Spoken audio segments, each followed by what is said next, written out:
Bashar al-Assad's downfall marks the end of a dictatorship that ruled Syria with an iron fist.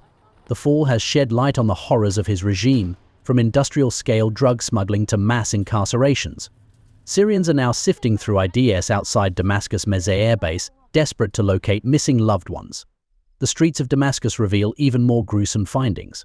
Skeletal remains were recently discovered dumped by the roadside, exposing the brutal legacy of Assad's reign.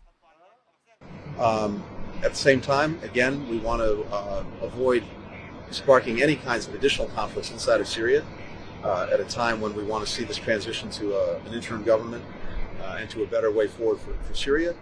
The transition, however, faces hurdles. Syrian Kurds in Qamishli fear for their future as calls for a federal state grow louder.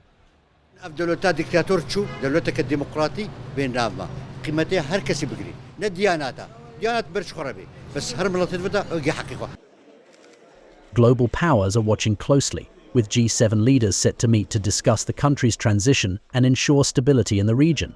US officials remain focused on preventing a resurgence of ISIS. The Syrian Democratic Forces, or SDF, play a key role in this fight.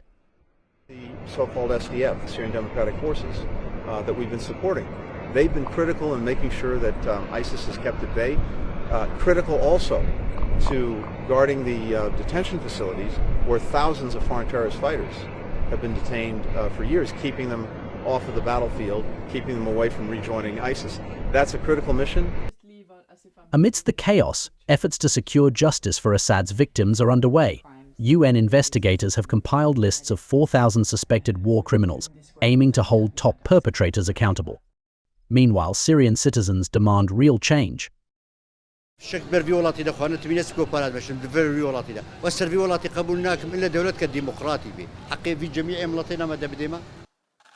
Global powers, too, remain deeply invested. In Ankara, Turkish President Recep Tayyip Erdogan met US Secretary of State Antony Blinken to discuss the future of Syria and its implications for the region. Meanwhile, US National Security Advisor commented on the issue, stating, Hamas was waiting for lots of other actors and forces to come to their rescue, to come to their aid. And when we got that ceasefire, it was clear that the Northern Front had been decoupled from Gaza. And from that moment forward, we've had a different character to the negotiation. And we believe that it puts us in a position to be able to close this negotiation.